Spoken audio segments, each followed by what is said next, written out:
We are recording. All right. Awesome. Thanks so much, everybody, for coming out this evening, and welcome to our August meeting. I will, if you don't mind, I'm going to dispense with all of the niceties and just get going with stuff because we got a lot to cover this evening. And the first item up on the agenda is an update on the waiting study communications. And with that, I think I'm going to turn it over to Sue. Sure. So this is just following up on the board's vote that you held at your June meeting. There's a letter in your packet communicating the board's position to the chairs of the education committees in the House and Senate, and the House Ways and Means Committee and the Senate Finance Committee. And that letter was emailed to the chairs last week. We'll get it later in the meeting. We'll get more into legislative issues that are coming up. This is definitely one of them, and I'm not sure how willing they are going to be to address this during the short session, but we're certainly trying to persuade them. Thanks, Sue. And were there any responses from any of the committees or the chairs of those committees to the letter? No, I did not receive any responses. Okay. Any board members have any questions on this item? All right. Just wanted to say thanks. Good letter, and thank you for doing that. Sure. Okie dokie. I'm going to move on then to the VSBA Employee Handbook, entertaining request to allow carryover vacation days. And I think I'll turn it back over to Sue again. Okay. So as everybody knows, the pandemic has caused unprecedented pressures, particularly in the area of education. And since March, the VSBA team has been very hard at work, putting in long hours, doing a number of things, providing support for school boards, providing one-on-one support for board chairs when they call with issues, developing new model policies, tracking what's happening in the legislature and reporting on that.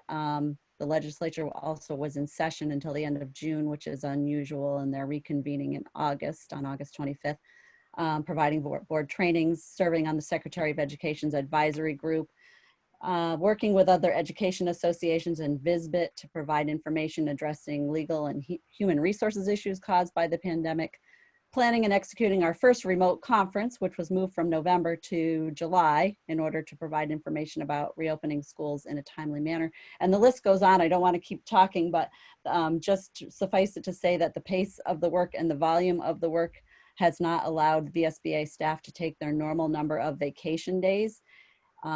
Section 3C of the handbook, the employee handbook, allows each employee to carry over 10 vacation days from one fiscal year to the next. One employee is pretty much on target to have about 10 days left to carry over. We've got two that have about 14 to 16 days to carry over, and one that will have more than that. And for that reason, we're asking the board to add a sentence to Section 3C of the employee handbook as set out in your board packet, stating that for the transition from FY20 to 21 only, remaining vacation days in excess of 10 days may be carried over to the next year. And I can just tell you that this is not an unusual issue to have this year. In my weekly meetings with other executive directors of school board associations around the country, they have identified this as an issue that they've encountered as well and are addressing it with the same type of temporary provision. And I'll hand it back to you, Neil. Thank Can you. I make that motion, Neil? You absolutely can, Dan. I'll second that motion. It's Lori. Sounds like I don't even really need to add any additional background to this. So we've got a motion by Dan, a second by Lori. Is there any comments, questions? I have a question. I guess it's a question. Is there any sort of burn down consideration, or once vacation time is accumulated, there must be like a max or something like that. And the reason I bring this up is vacation time is important. It's a liability to carry it, but it's also important that people take, and I'm certainly understanding the situation right now, but I would encourage that as we come out from underneath this workload, that we encourage people to take that time and get caught up, if you will. Yes, absolutely. I mean, I've been encouraging people to take time this summer, and actually Susan and Carrie aren't here tonight because they are off this week, although Carrie is going to be popping in for the budget discussion. But totally agree with you. Thanks for that, Kevin. Any other questions or comments on this? And I will just let board members know we've got enough attendees tonight that I'm flipping back and forth between two panels. So if I don't see you physically raising your hand, just chime in. All right. Oh, Clarence, go ahead. Is there going to be a financial impact to this that's going to mess up the budget? I agree we should approve the motion, but I'm just curious, is that going to mess up our budget, moving the liability from one year to the next? No, I don't believe it will mess up the budget. Okay, it's doable to handle it under the budget situation as it is. Then I don't have any concern. Okay. Any other comments or questions? Seeing none at this point, then all of those in favor of the motion, please say aye. Aye. Aye. Aye. Aye. Any opposed? Any abstentions? Motion passes unanimously. Awesome. Going to move on then, Sue, to the legislative update. You're getting a lot of talking time tonight. Yes, the legislature is reconvening on August 25th, and our current information is that this will be a short session that's going to last for about 4 weeks. We'll see how that goes. We have identified 3 key issues that should be addressed during the short session. One of them is a calendar issue involving student days with a reduction from 175 to 170 in order to allow more time for teacher professional development to prepare for reopening schools, hybrid learning, and remote learning. The second is a temporary change regarding ADM to hold districts harmless for decreases in students due to COVID-19. The provision, I think, would be not to use this year's numbers for ADM unless a district has had an increase in students. And then the third one is an adjustment to allow the 3 standalone tech center districts to receive COVID relief funds. There's a federal law apparently that does not recognize those as school districts that are eligible to receive COVID relief funds, and Secretary French is exploring the possibility of using some of the discretionary relief funds for those tech center standalone districts. And then if you have ideas of your own or from members of your region on legislative changes that are needed, please let me know. I will add them to our list. And you can certainly mention them now in the meeting if you would like to. The message that we have received from the Secretary of Education is that he does not think any changes in law or initiatives that have very little chance of moving forward during this short session unless there is agreement among the stakeholders. So that is what we are working on, to build agreement among the stakeholders. I think at the present time, the calendar issue seems to be something that is pretty widely agreed upon, and we're working on the other issues as well. And I'll hand it back to you, Neil. Thanks. Dan, go ahead. So I was contacted by a local school board member who suggested that a lower number than 170 might be useful. We just don't know what's coming. If we're going to ask for a legislative change, why not ask for a lower number or some language such as, down to a lower number? I don't know, 140 or 150, something like that, because if we're simply not able to have the kids in school for that amount of time because of COVID related things, and 170 has been stipulated as a hard and fast, I guess you see my point. I just wanted to throw that out because somebody contacted me with that thought. Yeah, Jim, go ahead. Yeah, one thing that David and I had a school board meeting last night, and one thing that that came out of it for me was thoughts about testing in schools and potentially having some level of logistical, monetary, whatever kind of support. Because right now, I think our district is kind of more focused on an approach that mostly looks at symptoms to try to determine if there's an issue. And there were some suggestions that I thought were reasonable, that maybe some sort of testing regime, which we really don't have the resources and everything available for that right now, I think. So I thought, I don't know if David wants to chime in, but I thought it was an interesting idea that schools might look to have some support for being able to institute some sort of testing regime.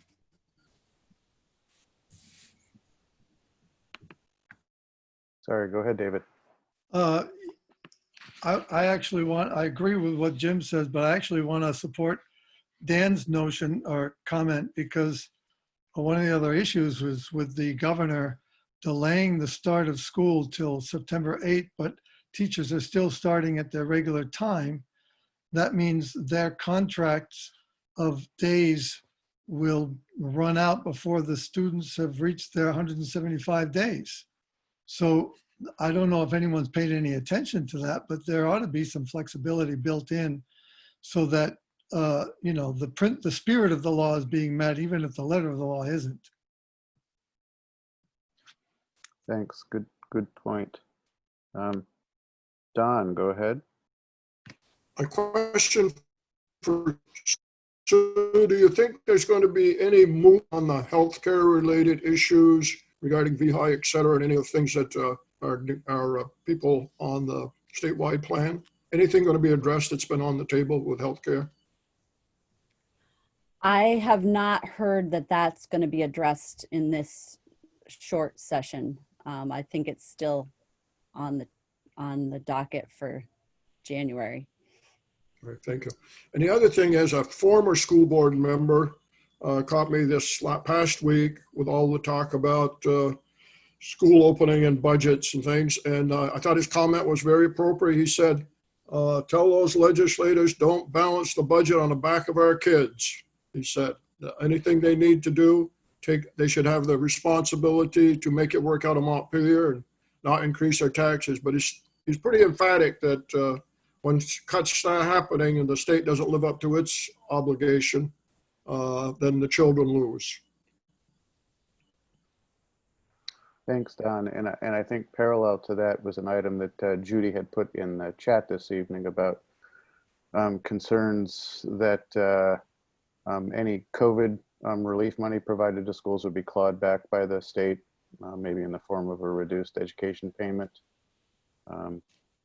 So Sue, we might want to add that to the list of concerns of board members if the item comes up during the legislative session. Clarence, go ahead. You're still muted though.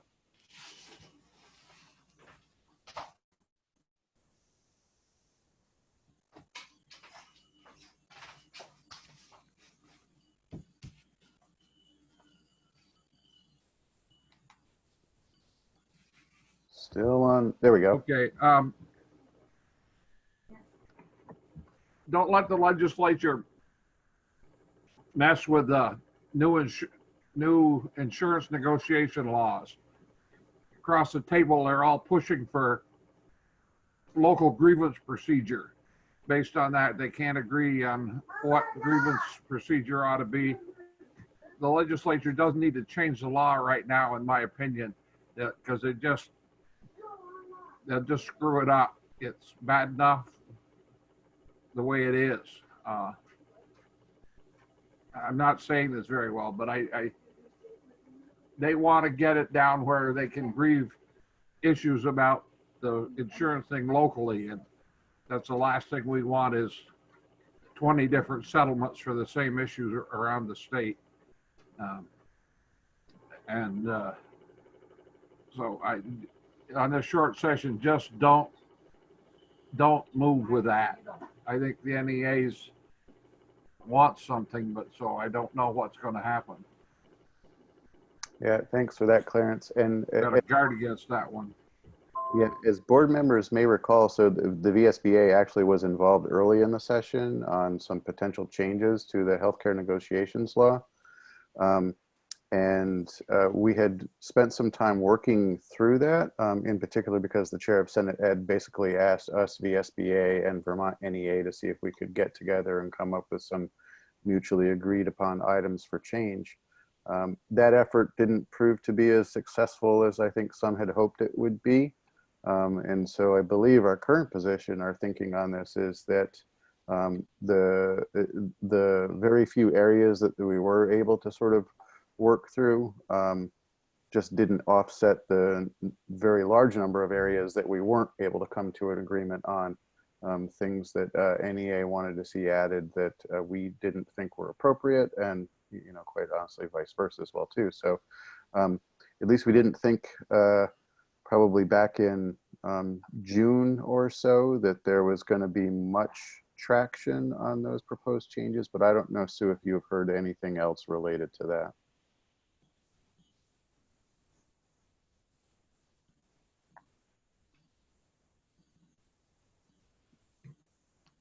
Sorry, I was taking attendance, so I wasn't at my mute button or my unmute button. No, that activity slowed down quite a bit once COVID hit. Okay, Mark, please. With the letter that the chairs were sent regarding the waiting study, I think that should be on the list, even if it's an uncomfortable topic for legislators at this time.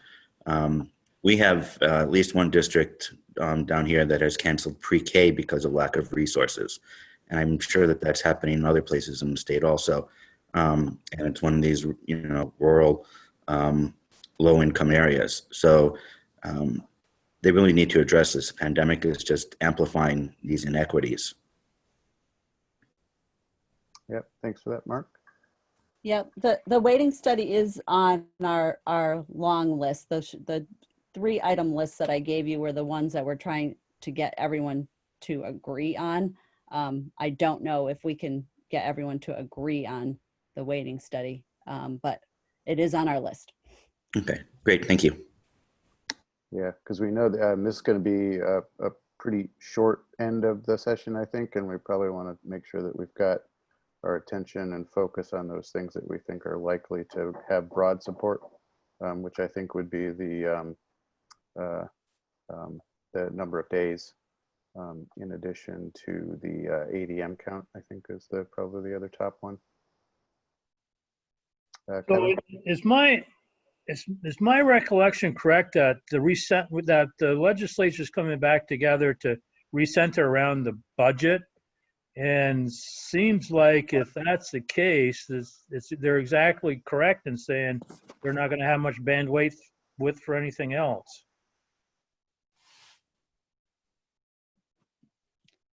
Yes, they are doing a budget because the budget that they approved early, well, when they ended in June, only covered until I believe the end of September. I need 2 seconds. I'll be right back.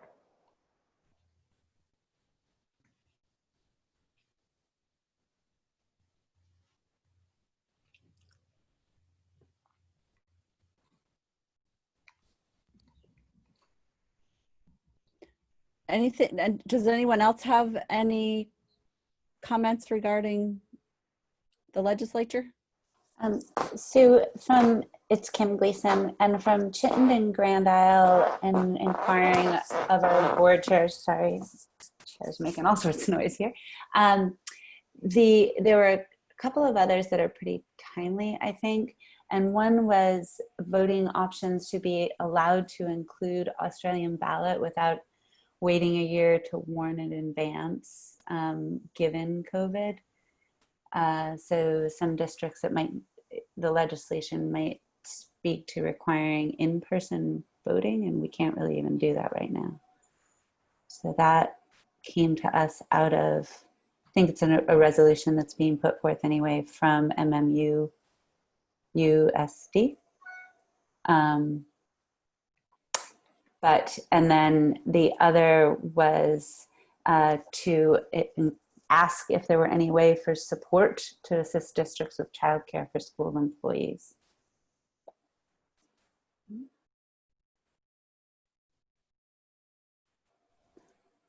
Any other legislative related items from board members? I'd like to support Judy's suggestion that the VSBA oppose the legislature clawing back any of the federal money to fill holes in its own budgets. And if they're meeting to discuss budget, that may come up and they say, no, we need that 35 million or whatever. But I think the school boards should oppose that. Yeah, so I think if we're going to get to that level of detail, Dan, I think probably what we want to do is bring this up as a motion at a board meeting. But I know you know, timing is not that great. Sue, do you have a sense of? I mean, you know, so part of the challenge here, right, is that the limitations on that federal money, I think, precluded it from being used as a way to replace the deficit in the ed fund, which impacts all of us, right? Right. And so to the extent that I can understand the concern about the clawback, but the clawback is one way to be able to make that formula work, whereby the federal money does help to replenish the ed fund, right? And so I guess I'm hesitant about jumping in and taking a position or establishing a position tonight without maybe a little bit more time for this entire board to fully understand and comprehend the issue, and then take a stand through a motion, if I'm making sense, Dan. Mark, go ahead. So my understanding is that both Dan French and the legislature believe that the ESSER funds aren't as restrictive as the other CRF funds, so they could theoretically be used for clawback, which is why they actually funded the 30 or so million through the budget with the anticipation of doing the clawback of that particular section of the CRF funds.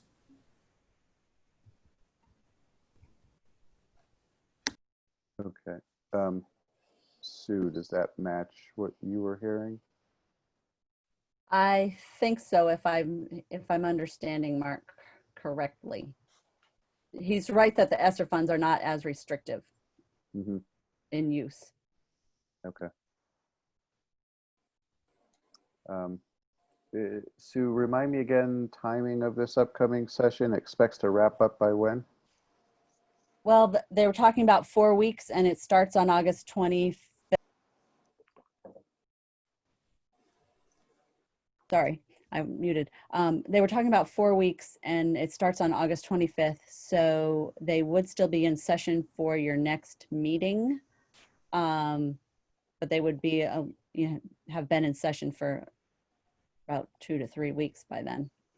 Right. Alternatively, I think if collectively the board thought that this was important enough of an issue, we could schedule another board meeting for that topic. I mean, I'm hesitant to take up folks' time because if your reopening plans are going as well as mine are, it ain't fun. But I mean, I'm certainly willing to bring the group collectively together if collectively the group think that's the right thing to do. If this COVID clawback issue is something important to folks that you want VSBA to have a position on for the upcoming session. Well, let me say, Neil, I support Judy's concern on this, but I also completely agree with your notion that it's all money that goes toward educating our kids. It's just to whom it goes immediately. So I would be in agreement with saying, let's let this one slide and work on more important things. I think I think Don said it very apropos earlier, is that when we go through, when they start talking about the budget process, however the mechanics or the innuendos or the mechanisms that they use to fund education, that at the end of the day, it's not at a negative number. And it seems to me like we would be proposing or advocating that every chance we got, whether it's a clawback or underfunding of the Ned fund or whatever it would be that would impact the ability to maintain funding at a reasonable level. Yeah, let me do this. What I'm going to suggest is that Sue and I take a look at the existing set of resolutions that we have on the books and see to what extent those might be able to cover VSBA position on the funding piece of things. And if after we take a look at that, if we think that there is a gap there and something maybe that this board ought to address related to this upcoming session, then I will reach out and see if we need to schedule another meeting so that this board can entertain that. Does that sound like a reasonable option for folks? Okay. All right. Any other legislative related items that folks wanted to bring to the table tonight? All right. Seeing no more, then I do want to move on to a regional meetings update. And Sue, I think I'm back to you again. Okay. Wanted to let all of you know that the VSBA staff is working now to organize the regional meetings. These are the meetings that normally occur in mid-September through early October, and they'll be in that same time frame this year. The difference will be that we'll be holding them remotely, probably by Zoom, just like this meeting right now. We're not able to hold them in person at school buildings as we usually do due to the pandemic, because the safety and health guidance issued by the Agency of Education and the Department of Health does not allow outside groups into schools. So we don't have access to schools to hold them in person. As you will remember, the first portion of each regional meeting is the election of regional representatives that serve on this board. And there are some changes in the boundaries of some of the VSBA regions. Those were approved at last year's annual meeting, and they go into effect in November of this year. There's information on the composition of all the regions, including the new regions, in your agenda packet. In each of the new regions, 2 representatives will be elected to the VSBA board this fall. One would be serving for 1 year and the other serving for 2 years in order to get onto a staggered election schedule. The new regions are Central Vermont, Eastern Chittenden, Western Chittenden, Franklin Grand Isle, Kingdom North, and Kingdom South. And if you can see from your board packet that we are lacking information about your interest in running again, please let us know your plans as soon as possible. Let's see, now on to the informational portion of the regional meetings. You will remember, I'm sure since you've all attended regional meetings, that we normally have a presentation from an expert on a topic of interest. Last year, it was an AOE presentation on the annual snapshot. And we're planning this year's one topic that we're considering for this year would be to focus on school reopening, perhaps having a short presentation from 2 or 3 teams that have taken different approaches, and then opening it up for a facilitated discussion among all the members in that region about how reopening is working in the region. So if you have any input on this idea or any other ideas you have for making the regional meetings relevant and interesting to board members, we would be happy to have that feedback from you.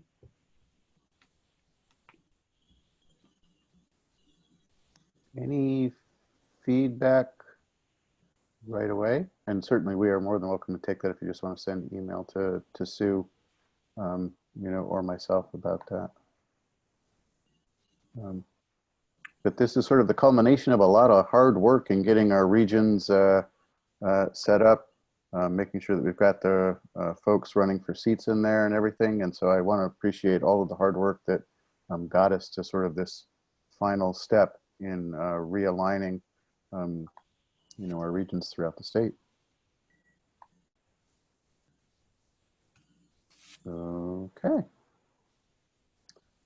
So with that, I think we're going to move on to one of the meatier topics for this evening, and that is our Resolutions Committee report. So I am going to turn things over to Don tonight, who was the head of the Resolutions Committee, helped work through the process. I'm just going to give a little bit of maybe guidance for board members. So for those of you that were around with us last year, things I think got a little confusing in how we handled the motions for these resolutions. And so in hopes to make things just a little bit more straightforward tonight, in the packet, you'll see the resolutions, you'll see the recommendation from the committee on what the position of the board should be. As we're making motions tonight for the board position on each of these resolutions, I think the motions just ought to be whether the board supports passage or doesn't support passage or takes no position. So I think that's how we should move forward with the motions. But with that aside, Don, I'm going to turn it over to you if you want to walk us through the motions and see if we can get it done. Oh, sorry, Kevin's got a question first. Somebody has a question. Does somebody have a question? Yeah, I just said, I'm a little confused that some of the motions had a recommendation do not pass, but then they're rewritten. So I'm not clear if they're rewritten in a position that's palatable or they're still a do not pass. I think our committee, from our discussions, Kevin, had some ideas of what would make it palatable. We have not met as a committee since then, but from my personal belief is, and I could be proven wrong tonight, I think the revised makes them gain support that they need to pass. Thank you.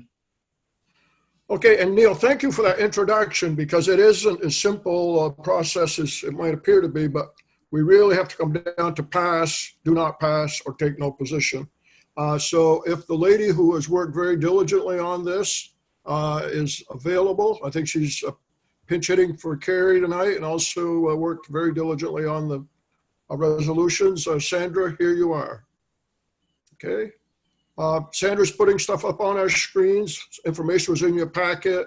Sue had sent out reminders, so we want to move this along, give everybody a chance, and be thorough, but not just drag it out any longer than necessary. And again, thanks to the committee and thanks to Sandra. So the first one came from Burlington. I think after our discussion, we felt that and I'm not asking Sandra or myself or anybody to read these. I think you're all capable of reading them, have read them. Sue C. had a suggestion, according to the statute, that vice chair position does not exist in statutes. We went back, Sandra and I went back, we talked, and Mike Fisher, the chair, sent us emails thanking us for having a discussion with them and felt that our suggestion was very appropriate. So our committee had said pass, so I would ask if there are questions, and if not, let's move on to a motion.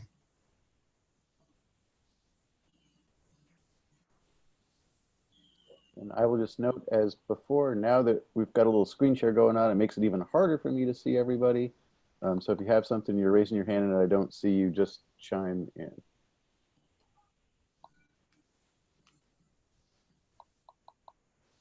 Is there a committee member who was on this committee who supported that, willing to make a motion?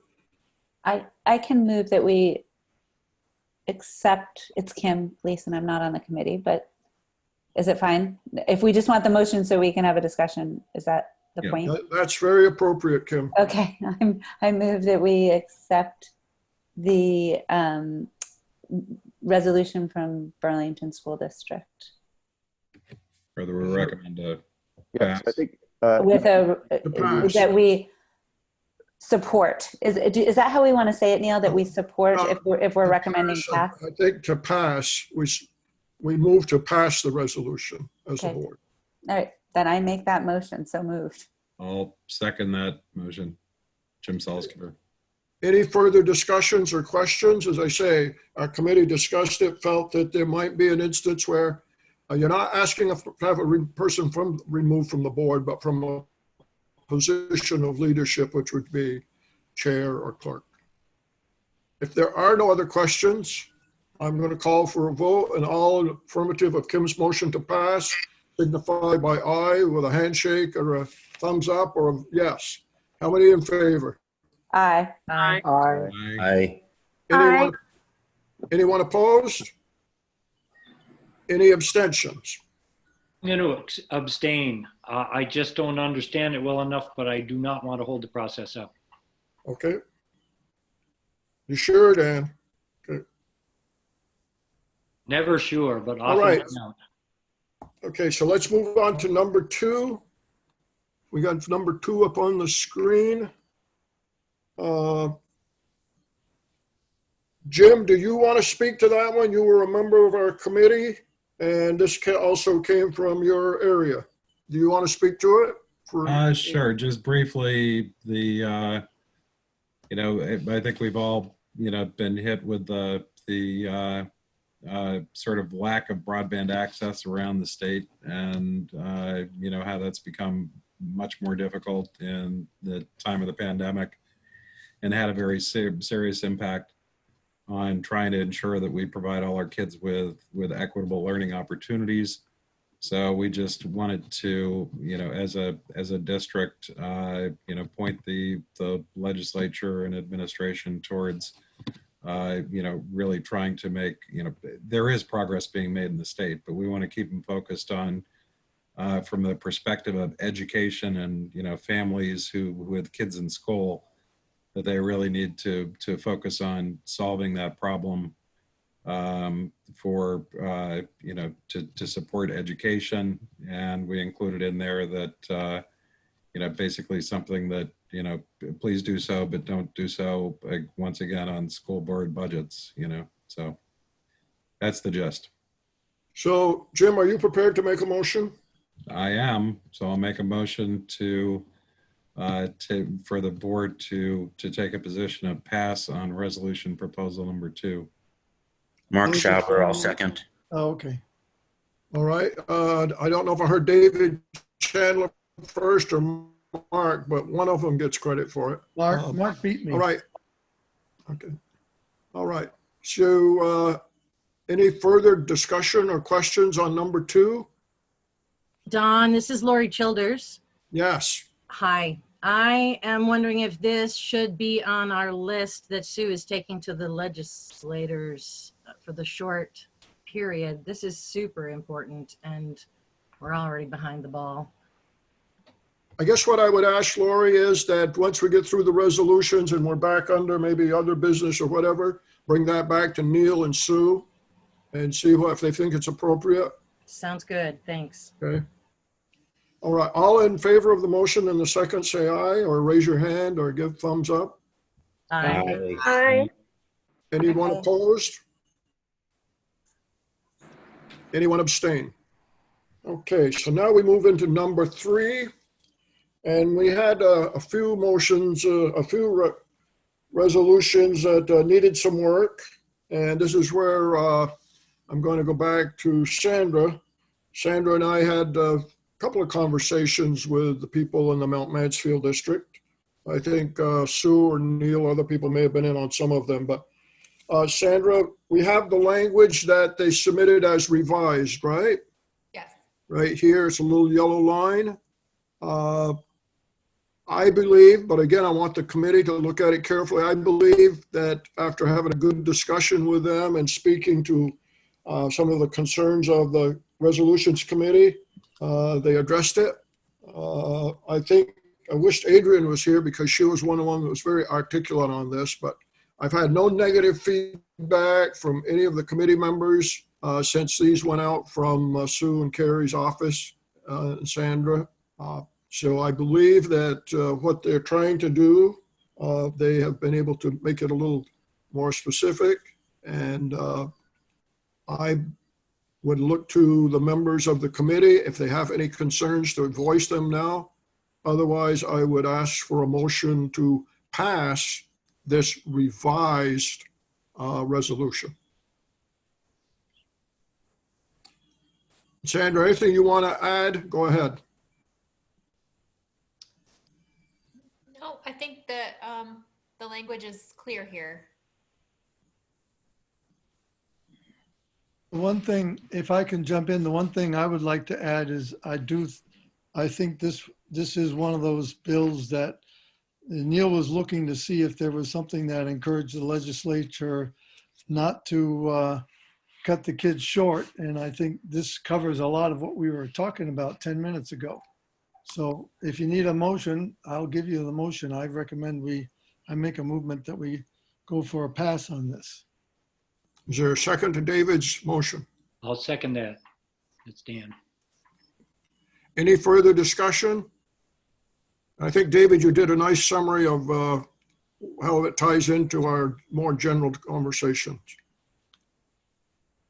If there are no further questions, I would ask all in favor of number 3, Mount Mansfield, signify by aye or a thumbs up. Aye. Aye. Aye. Any opposed? Any abstentions? Abstain. And who was that? George. Okay, Gonda. thank you. Just for the record. Okay. All right, then we had another one from Mount Mansfield, I believe, if we keep scrolling. This led to quite a lengthy conversation. At least I thought it was lengthy with them and what they hope to do and their concerns about tech center budgets being built by the high school board where the tech center is located, and feeling that sometimes they were paying, but they didn't get a lot of input. That's been around for probably 20, 30 years in various places. Sandra, would you like to share with them some of the? I'm sorry, Don, I think you just cut out. Did you hear any of my comments or? Yes, I heard until Sandra, would you like to share? Okay, all right. Well, I think that what our discussion with them was, I think, positive and fruitful. And they want to address a concern that's been around for a long time about who makes the decisions at the career and tech centers and who pays the bill, and people feeling maybe they aren't, well, they aren't part of the decision. They don't have the vote. It depends on how strong your advisory committee is. So anyway, they rewrote it. And I guess I would ask Sandra if there's anything she wants to add before I ask for a motion. No, I have nothing to add. I just one kind of, I think, one of the big issues when we discussed this earlier was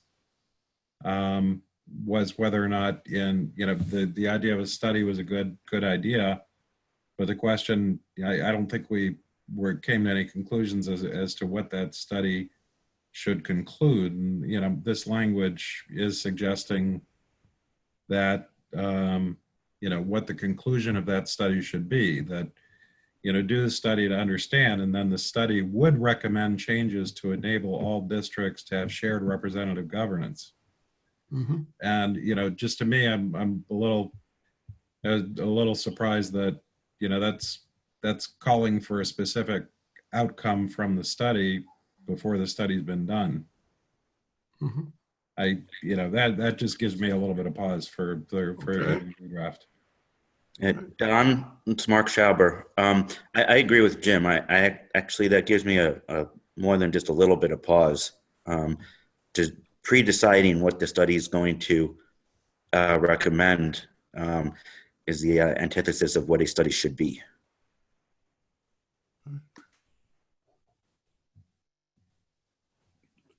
Do we go to a do not pass, since this is what they resubmitted after our conversation?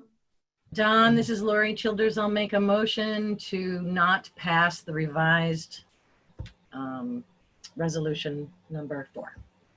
And I'll second that. It's Mark Schauber. Any further discussion? George Gonda here. How are these technical schools organized? how are the career and technical schools organized? Yeah, I mean, where I taught, they were a county institution. Yeah. How is that done in Vermont? Well, right now we have different ways, but originally they were all buildings. Original ones were all connected to a high school, and the board for that high school also was the board for the Career and Technical Center. I think if Kim is here, I think Kim, that's still the way it is in Essex. It is. I apologize. My connection's been bad and now I've got dogs barking. But yes, our Essex Westford School District Board also adopts a budget for the Career and Tech Center, and that's fully paid by tuition, but it has to be voted by our community. So we've not had circumstances, frankly, where either our school budgets or our tech center budgets have not been supported by our community, but in theory, that could happen. Right. Now, I think in Addison County, Kevin, you have a different arrangement, and Lori. Yeah, my understanding is the tech center budget is split across each board, and it becomes part of that board's budget, as opposed to a standalone vote, if you will. I don't No, know. the budget is voted on for the tech center. The budget is voted on for the tech center. But you're a standalone tech center, right? Yes, we are. Okay. And in our area, we have a tech center that we have two that sort of potentially could service, one primary one, and basically we're involved with voting for some of the board members, but that's our only involvement, or that's the only level of control we have, is making a vote for who's on the board, I believe. All right. So there's also, I mean, there's a regional advisory board, and there is a person from our school board, it's Kim again, that serves on the regional advisory board. But that regional advisory board, it has representation from every sending. I think from every school in the sending school in the area. So, but that budget is created by our school district, not separately by the RAB board or anything. But I think when we had the discussion before, we kind of recognized the fact that the model is anything but consistent across the state. Right. And we talked with them about that, and also gave them some ideas on how they might approach that, things like that. So we have a motion, do not pass. Any other comments? All in favor of do not pass, say aye, raise your hand or whatever. Aye. Aye. Opposed? Opposed. Any opposed? And anybody want to abstain? I abstain, Dan. I'm sorry, Don. What was your recommendation again? To pass or to not pass? Do not Myself? pass. Okay, I do not want to pass. Okay. I'm abstaining because I just joined the conversation. I didn't hear your discussion. Okay. So thank you. I think it might be worthwhile to reflect back to the board that proposed this again, that it's not the whole concept. It's just doing a study and all makes perfect sense, and figuring it out makes perfect sense. The question is, do you prejudge what the? I wish they had stopped it. I mean, we talked with them twice, and if they could have stopped it at mid-sentence, it might have been more palatable. But I agree. Their concern is governance, and that could be mentioned, but again, right. Not with a potential outcome. Not with the outcome stated, right? Yeah. So could I just clarify one thing? Go ahead. I was just wondering if it sounds like George actually is wanting to pass this motion, which is to not pass that resolution. That's correct. Sorry. Okay. And then also there were two people that abstained. Colleen was one of them, but who was the other one? Dan MacArthur. Okay, thank you. Okay. And then Don, I think just as a one more informational point, remember what we're doing here is we're establishing what the board position is Right.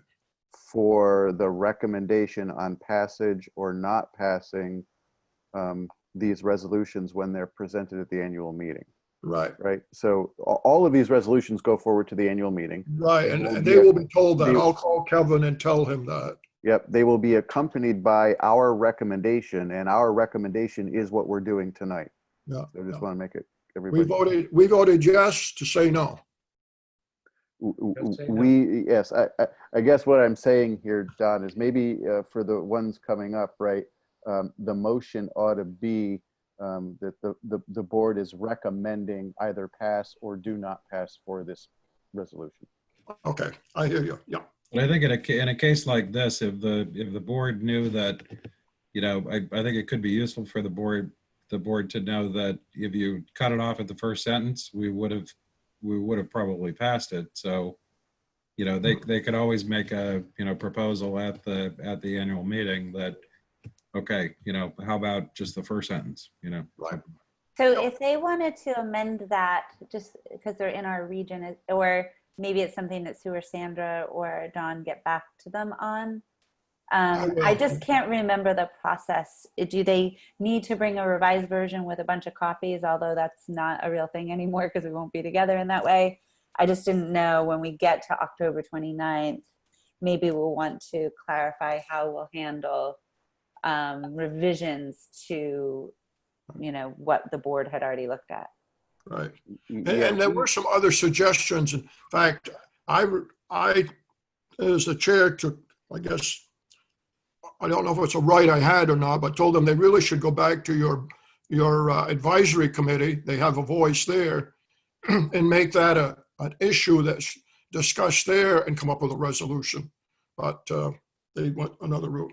All right, we're on to the next one, which is also Mount Mansfield, effective and efficient board work.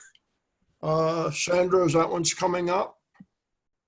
And we discussed that with them also. They're very enthusiastic. They want to become involved. This was, at least the people we talked to, the two people I talked to said this was kind of their first attempt is put forth some resolutions to VSBA. And they certainly were sincere and felt that they did have some things to learn. I think what we said there was need more background. I think, Lori, you were quite active on that and Mark, when we took no position. Do either one of you have anything you want to comment on the revised language? We didn't say no position. We said do not pass, which is different than no position, isn't it? Yeah, take no position. That's what we did. Yep, you meant take no position because it was not, there were some feelings of lack of clarity in their original, but they did take it back and revised it. Don, just for clarity, I believe the committee recommended initially a do not pass on this one. Right. Yes. My thing says motion by Lori to take no position. Am I getting ahead of myself? Or am I not following the right one? I think we're on 5 done, right? Yeah. Okay. And in the board packet, it says do not pass. Okay. All right. And I'm looking back at what we sent out. Okay. All right. So now we have seen the revised. Any thoughts, committee members or other members?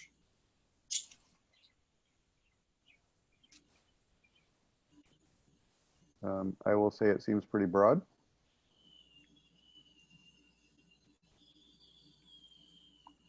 Other comments? I agree with the sentiment. Why have to have a floor vote to change to Australian ballot in this day and age? So I guess I would say that I would support the revised resolution. Okay. So that's a motion to pass the revised resolution, Dan? Yes, I'll make that for purposes of discussion, yes. Is there a second to that motion? Kim, I'll second. Okay. Other comments or questions? Don, can you just provide a bit of clarity here? So there was originally one resolution and it was revised to then be two different resolutions? No, they submitted 3 resolutions in the beginning, 3 standalone resolutions. And this was the 3rd one. So I'm not, And so, if I might, yes, I think you're both correct. Actually, when we talked with them, they expressed that perhaps their original submission was trying to cover 2 issues, and so they Right. broke it apart. And separated the 2 issues and made 3 resolutions. Well, this one resolution has 2 resolutions in it. Right, and this would make it 4. Wait a minute. I'm confused. so we need, I think, I'm going to call pause here for a second, right? So the first resolution that was brought forward to the committee Right. was what appears just above the highlighted revised stuff, right? Mm-hmm. So that was the original resolution. The committee recommended do not pass. You relayed that information back to the district that sent this in, and they provided a revision. The revision that they provided is in that highlighted yellow section. And did they provide both of these 2 resolutions as a revision to the original one? Yes. So really what the board is entertaining now is a position on these 2 revised resolutions, not the original one, correct? I believe that's correct, Neil, and from the way that I'm looking at it, I'm wondering if they're so different. I don't know whether you might want to consider addressing each of these separately. And that's what I was going to recommend, is that we handle them because they're two different resolutions essentially.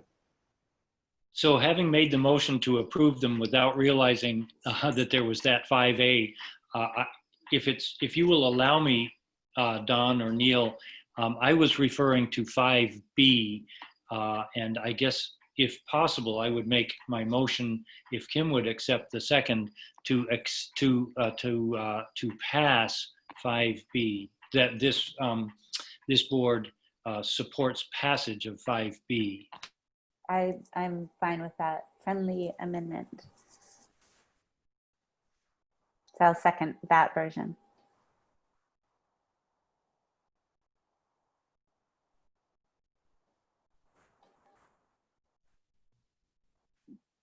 Did I lose you all again? No, Don, are you still with us? I said what we have before us now is a motion and a second to pass 5B. Yes. Any further discussion on that? I have a question. This is Laura Childers. Is this going to run into anybody's articles of not articles of incorporation, but when we all came together under Act 46, somebody could help me there. But anyway, are we stepping on anybody's Articles of documents? agreement. Yes, articles of agreements. Thank you, Mark. Thank you.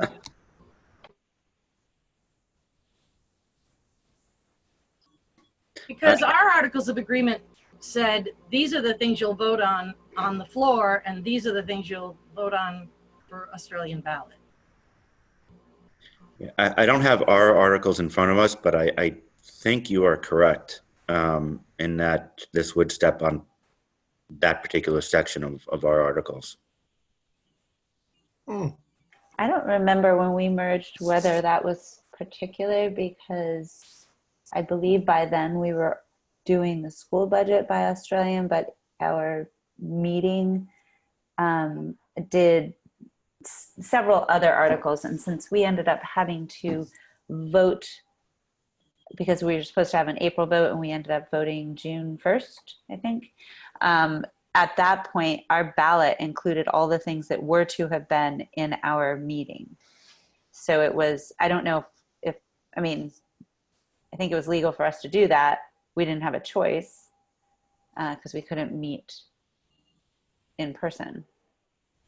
We held the budget information meeting, but we didn't expect people to be voting over a remote Zoom meeting.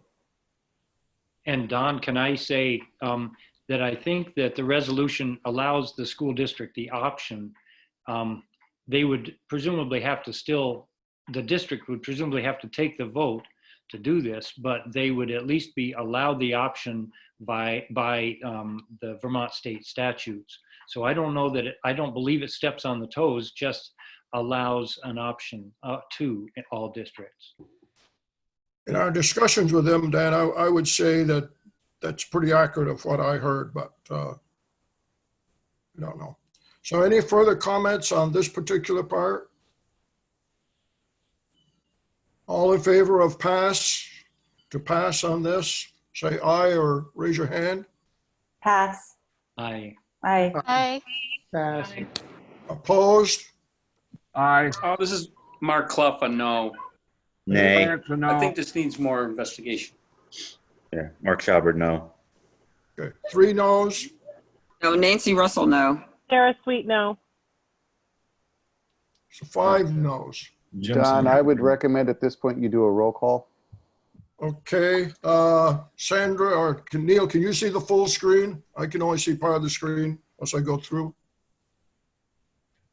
Okay, let's start with Clarence. No.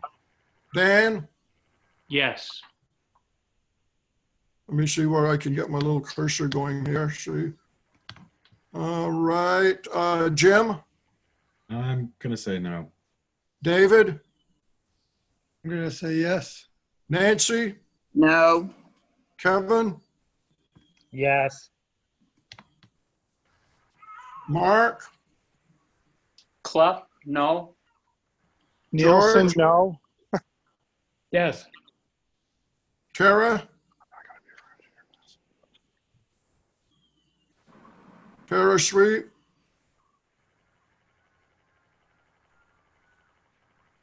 Mark, Mark Schaubert, no. okay, yeah, Mark. Okay, Tara Sweet. I don't hear Tara. No. Colleen, Yes. Kim, Yes. okay, is there anybody who has, oh, Lori, Don, I'm going to abstain. okay. All right, Michelle, you out there? Yes. Okay. A yes vote. Yes. Judy Murray, Yes.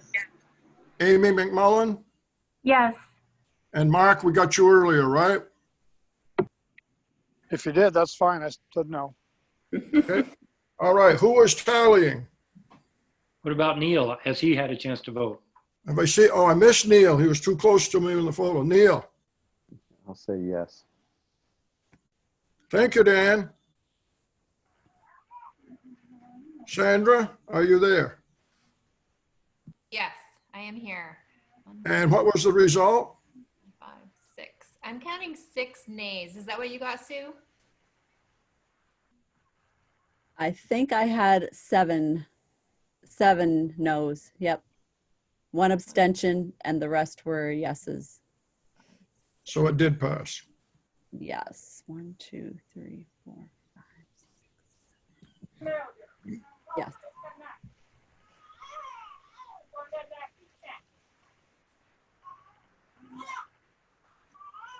Yes, it passed.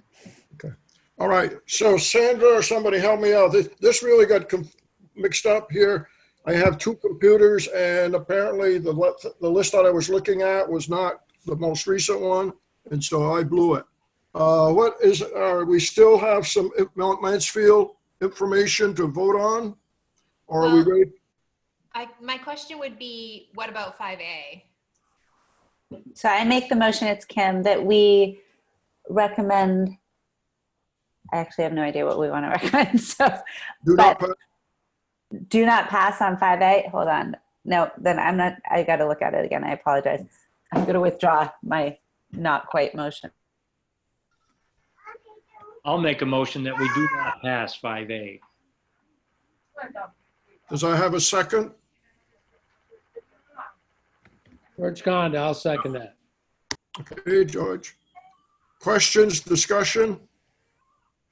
I have a question in that the recommended policies that we just received, one of them allowed for delegation to the super, one of them sort of defines that, delegates responsibilities to the superintendent during this pandemic. Is that, would either Sue or Sandra sort of speak to the revision and what it would provide you with respect to guidance? Or I'm just wanting to be clear how this is different from what we just got as a recommended policy.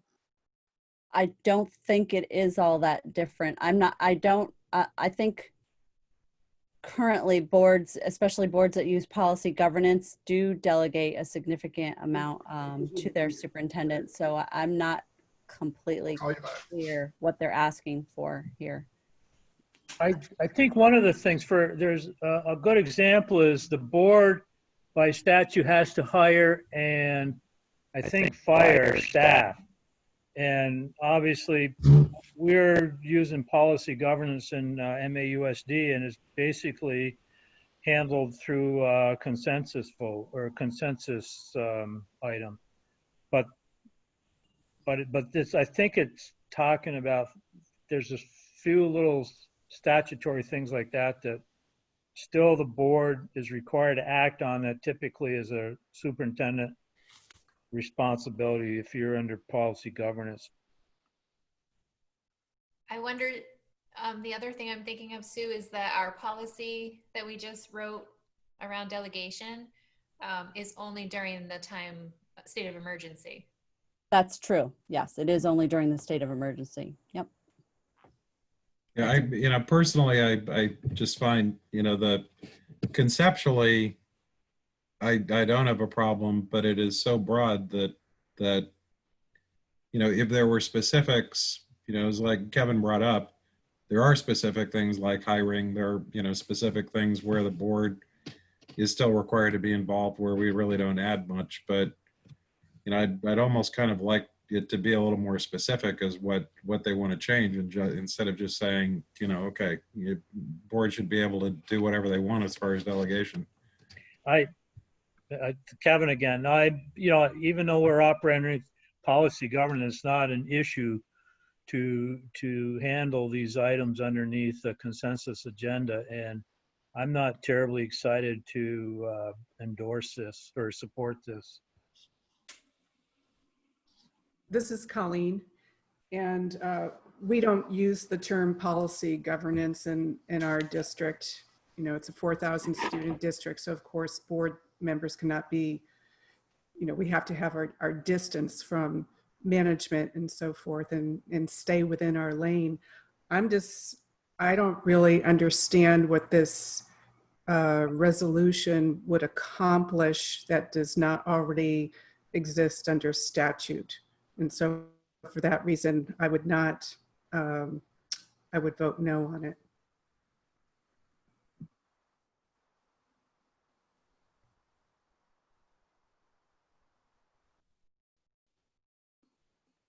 You still with us, Don? I'll just add one clarifying point is that the motion was to do not pass, so or to recommend do not pass. So if you are in favor of recommending do not pass, you would vote yes on the motion. Thank you for that clarification. I appreciate it. So it does get a little tricky. Don, are you with us still? I see it for me, Don was, he was frozen, and then I think he's gone. Yes, it looks, he's still showing up. I'm going to ask him to unmute.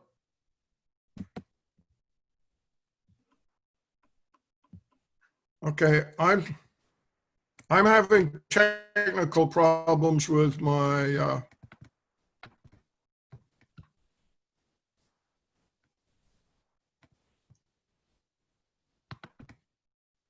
do you want me to take over, Don, or you want to keep I'm going? just coming, no, my computer just shut right down. It said no connection. Okay, so right now we have a motion I believe on the floor, do not pass. Did that stay there? Okay, and who was the second on that for the record? George. Okay, George Gonda. all right. So all in favor of do not pass, say aye. Aye. Aye. Opposed? Any abstentions? Okay, that is a do not pass. We'll talk with Mount Mansfield District. Okay, Sandra has started. The next one is Judy Murray. Judy, do you want to speak to this one? Sure. Research is showing that from just the fallout of this pandemic, that 3 in 10 people most likely will have some form of mental consequence of this. And the children, I think in particular, are susceptible to not only what's happening with the equity issues, but just kind of this unknown of anxiety that all of us are under. And we feel it's very important that the schools are able to provide the necessary supports, but there has to be funding for that. It can't be just another unfunded mandate. So we would resolve that the legislature look at funding more supports for kids. And we felt that it did also support their whole school, whole community, whole child model, which is part of what they're looking at. Do you wish to make a motion at this time? Sure. Motion for the board to recommend pass on proposal number 6. Is there a second? I'll second. Okay. Somebody got the second, name of the second? Okay. Nancy.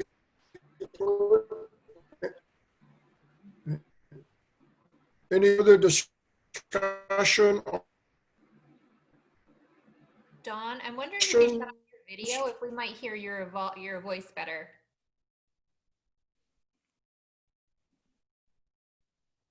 All in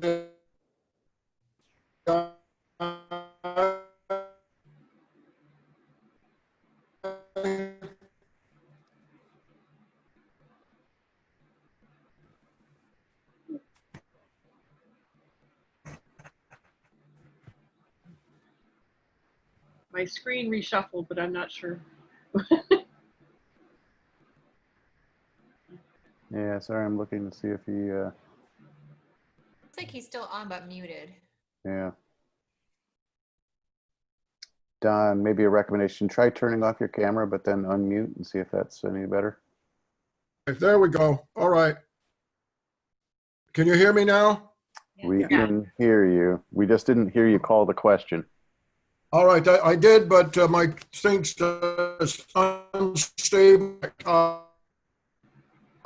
All in favor of the motion, this to pass, say aye. Aye. Aye. All opposed? Any opposition? Any abstentions?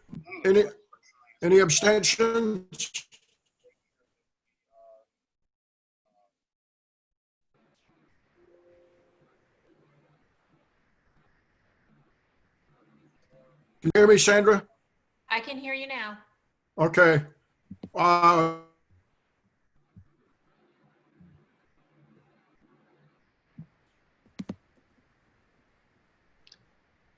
This is Colleen. Sometimes sound improves if you put your cursor next to your microphone, and you'll see a little caret with pop-up options for which microphone to use. And sometimes reselecting the microphone helps improve audio. Okay, can you hear me now? We got you. All right, so Sue, did you want to comment on this one before we went any farther with it? No, I'm actually trying to get in touch with Carrie to have her come into the meeting. I think she's in, Sue. Oh, okay, great. Thanks. Okay, so this was a VSBA resolution that was put together. Neil, I think you were part of that too, if you want to comment. I am here, by the way. Thanks. Okay. Don, this is Lori Childers. I would like to make a motion to accept the recommendation to pass. All right, is there a second to Lori's motion? I'll second that. This is Dan. Okay, Dan has seconded it. Hopefully my computer doesn't go down before. Any questions about this? I think we discussed this as a unit when we talked at a previous meeting that VSBA wanted to take a position. Any questions? Any suggestions? If not, I'm going to call for a vote. All in the affirmative, say aye. Aye. Aye. Aye. Anybody opposed? Any abstentions? Okay, on to the next one. Colleen, this comes from your district. I think we said that we would pass it. There was some questions that time that you were going to take and maybe talk with people in your district. Are you prepared to comment? Yes, there's Sandra was very helpful with revision, and just today I'm suggesting with Sandra's help a second revision to it to add clarity about the grade level and add the language of, let me just see if I can, that instead of specific to grade 8, you know, there's an issue about, okay, some kids are coming and going, and what if someone moves into the district at grade 10? Does that exclude them from having that option? And so Sandra's suggestion was to change the grade level to 8 to 11. Okay.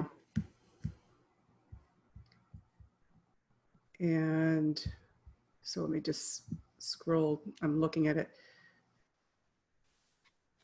So that in the, let's see, you'll see like right in the middle of the be it resolved during the school year, grade 8 to 11. And Sandra, I don't have it right in front of me right now, exactly the language that you suggested. Yes, so I tried to highlight it on my screen. I'm hoping you all can see that. So the change would say, for those entering or currently enrolled high school students whose fixed permanent legal residence changes to a different fixed permanent legal residence and who wish to remain in the current district, the General Assembly should provide an additional mechanism beyond 16 VSA 822 to allow for students to complete their secondary education within the district where they were registered during any year in grades 8 through 11. Thank you, Sandra. You're welcome. That was great, Sandra. Thank you. Sandra, just one, you know, can you kind of zoom to make the document a little bigger on your screen? Revised. Any committee members who were have questions? So I'd just like to Colleen, you made the motion. Yes, and I'd just like to thank Lori Childers for helping me with this. She pointed out something that our committee in our home district had struggled with, and Sandra helped bring the language together. So I think it's an improved product. So Don, 1 second though, because I think Jim had a question or a comment. No, I'm good. I just was hoping to get a little bit bigger of an image on the screen. Kind of hard. And that's been done. So just Don, for this is make sure that I'm Clarence. clear on this one, Colleen. I have a question. Yeah, hold on 1 sec, Clarence. Yep. Is the revision here, Colleen, been approved by your district? Yes. Okay. Oh, the Go grade ahead. 8 to 11? No, but I don't see any problems with it, I suppose. But I can see what your question is. Because we just did it this afternoon. Mm-hmm. Are we seeing the revised now without the 8 through 11, but No, would you like to see it? so we know what we're voting on? Okay, I'm gonna go to my email. So let me just. I have it up on mine too, if you Can you want. share? Are you able to share? Let me just see, do I have permissions to share?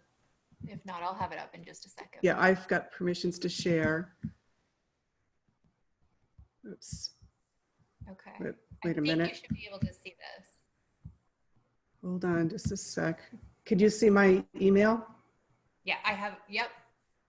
where it says for those entering, and do you see this here? We're looking at mine right now. Oh, sorry about that. That's okay. I guess my question is, I thought that there was you were talking about a revised revision before this revision, or is there only one revision? That was in the packet. Okay, so what we were reading there was that. Yeah, the only change that was made this afternoon was expanding making clear the grade levels. All right, thank you. Because it would really unfairly impact those who are most vulnerable.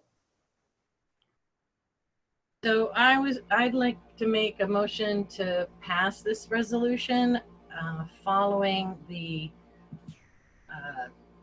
vote of the school board that the revision is fine. Okay, we have a motion is by Lori. Is there a second, or did Colleen make a motion and Lori seconded that?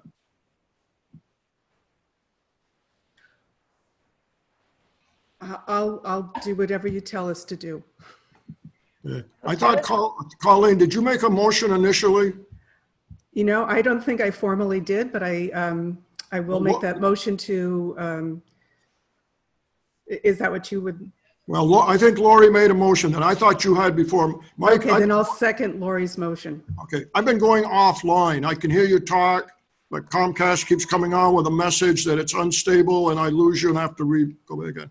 Okay. So Lori has the motion and I will second that. All right. Now, remember, Mark had a really good question, Mark Sherbert, but this is a revised, one statement revised today. Otherwise, what you had in your packet. All in favor of the revised motion as it now stands, say aye. Aye. Aye. Opposed? Anybody want to abstain? I'll abstain, Clarence. This is Judy. I'll abstain. This is Amy. I have to abstain. My computer died and I'm only just now back on. I can relate to that. I'm moving all around my house trying to keep it online. Okay, so that one passed. All right, on to the next one that we have, Sandra. Go. Okay, this is a joint resolution that worked for. Kim, would you like to speak to this? Came from your board? Sure. So we wanted to address the adequacy of funding given this environment that we're in currently and the other ways that governments have supported other entities through this. So we were basically looking to ensure that in light of this pandemic and the current environment, that we see that our governments are supportive of adequately funding the needs of education. And we found it to be different in context to this environment and anti-racism and pandemic and state of emergency, different from the other two funding resolutions on the books because of the context. That being, I think, unfunded mandates and adequacy of federal funding, because it was speaking specifically to the current context. So just so everybody knows, this originally, we took no position on this, went back to both Kim's chair, Kim and Bill Mathis and the people in his district. And this is the final revision right here that you have now.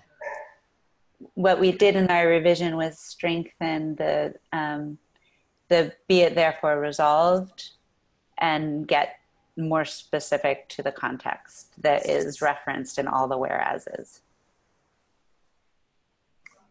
Any questions about this for either our committee or for Kim? Kim, this is Dan. I just wonder about that last sub phrase. It's actually in a different font and everything. I wonder if that doesn't obfuscate it. I mean, I understand, I think, the point of it, but would you consider removing that? So I think it was intended to, and that was a Bill Mathis final sort of revision to get at the equity issue, and is in very much Bill Mathis awesome language. But so I think the intent of it is intended to be there, and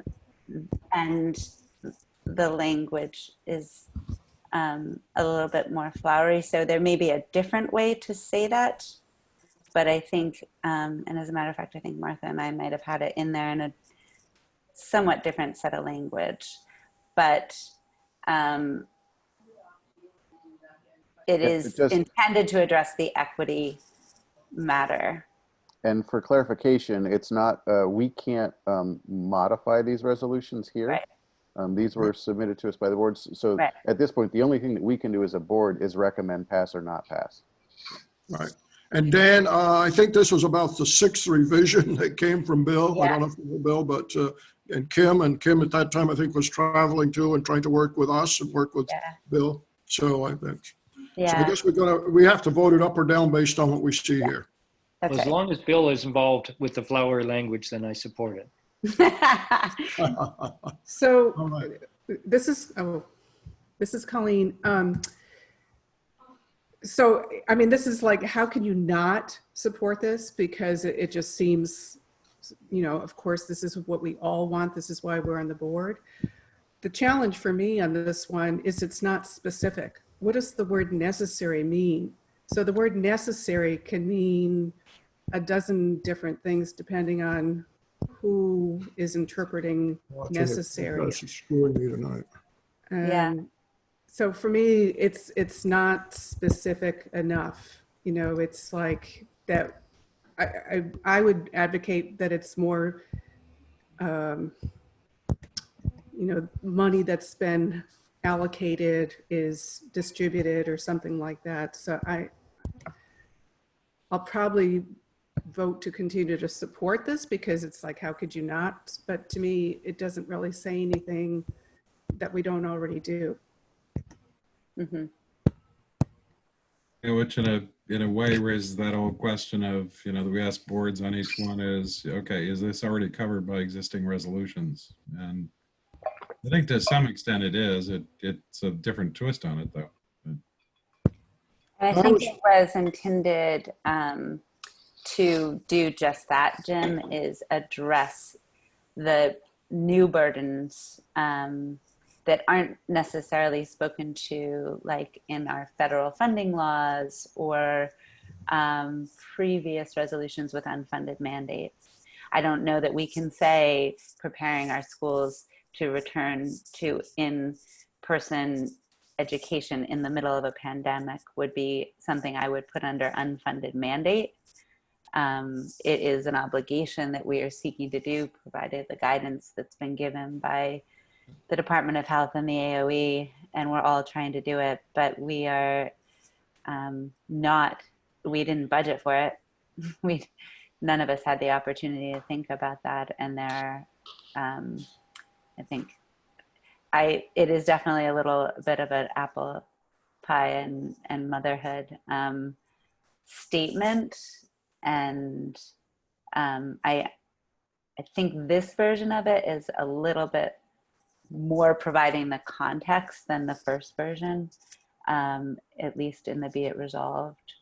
But yeah, I totally get the point, Colleen, because I don't know how to be necessarily more specific when we're not exactly sure what it is, except to say that we want to ensure adequacy of funding for these needs that had not been as extensive or as pressing, perhaps because they were part of our regular budgeting or other work that we're doing, and now we're faced with additional burdens due to the pandemic. And I think the increased appropriate attention to anti-racism and systemic racism in our schools. So. And I'm wondering if the same intent is found in some of the other resolutions, for example, equity issues or social emotional learning or hold harmless advocacy. I thought that as we were going through them as well. This one kind of puts it all in one place. The others are a little more targeted to it. So I completely understand whichever direction we go. It was wearing my VSBA hat through the process of trying to jointly offer a resolution. I think Bill and I were working on something else for the State Board of Ed, and he asked if we'd be interested. And for the same reasons you mentioned, like who wouldn't agree with this? Our board felt comfortable and wanted to take a position to say, this context is different. We need to make sure that education isn't shortchanged in this process. So we were happy to co-sponsor it. But in the original versions, I just reminded Bill that the VSBA really looks to resolutions to guide advocacy. So we want to make sure we're providing the be it resolved to tell them something different about the way they're doing the work. So that it was a little bit of a process too. All right, unless there are are there other comments on this before we go to a vote? We've taken quite a bit of time. I think this is an important one. I know Kim has worked really hard on it.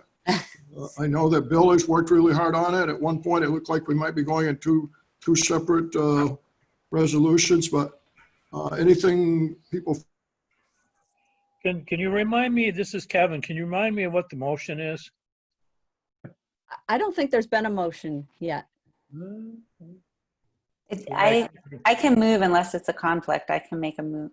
Oh yeah, actually, you guys had done a take no action. So I don't know. I think, what happens in that case? So this is Dan. I'll make a motion that we recommend pass of the. Okay, we have a pass. Do we have a second to that? I'll second it, Mark Schauber. All right. Any further statements before we vote? All in favor of passing, say aye. Aye. Aye. All opposed? Anybody abstain? All right, this is passed. Kevin, do you have a comment? No, I don't. Okay, so, all right, I want to apologize. I have been offline so many times tonight. I've switched over to my wife's laptop. I've moved to a different part of the house, and it seems that just can't seem to keep a steady signal. Thus the need for broadband across the Vermont. Agreed.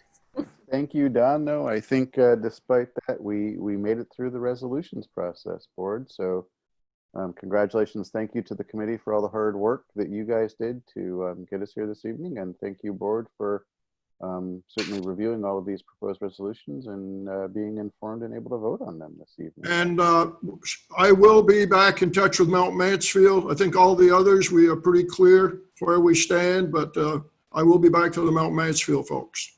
Thank you, Neil, and thanks for your support. And hopefully I can stay connected so we can re-elect Neil to be president. Well, let's not jump ahead too far in the agenda. We have a budget that we need to take care of. So the next item actually on the agenda is report of the Finance Committee, which will be not only a report from the committee, but a recommendation, I believe, and some clarification on the budget. And then just by way of process, I will let board members know that there are actually two motions associated with approving the budget this evening. The first motion will be related to the amount of money needed to be raised by dues. And then after that motion, then we will entertain a full motion for the passage of the budget. I get that right, Kim? And so with that, I think I would like to turn it over to Kim and the Finance Committee. Thank you. And Don, I am feeling your pain. I had to move twice and I'm practically sitting on top of the server and I've still dropped. So wish me luck, folks. Here we go. I sent you all a memo to just describe a little bit of the work the Finance Committee did together on this. It was a learning process, so I was grateful for the time people were willing to put into it. We had the opportunity to meet with the auditor to really understand what this was going to look like, particularly since we bill dues, and for school districts, it doesn't matter that we're doing this on a different cycle because we are providing continuous service, and it was still within their same fiscal year, so they don't really care. And we needed to understand then, how is this going to be sustainable? If we were only budgeting for 12 months worth of dues on 10 months worth of expenses, it felt like the following year was going to not work.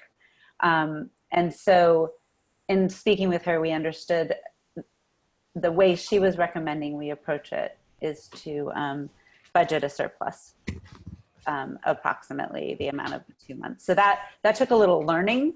I just wanted to provide that context. In doing that, we also looked at a very drafty FY22 budget so that we could see that when we've carried that money over, now FY22 is a year with a year's worth of expenses, and we've got our dues, and we can see that this can be a sustainable budget.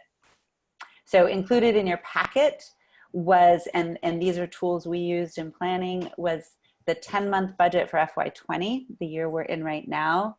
And there were 2 updates to your package that were our profit and loss that show the proposed budget versus the 10-month actual. And I just, there was a late entry for a direct deposit that happened that caused the timing of the balance sheet and the profit and loss to not be the same. And so Carrie, or maybe Sue, I'm sorry, it was probably Sue, that sent out Carrie's updated profit and loss that is not in the original package, but I think probably somebody's bringing it up right now.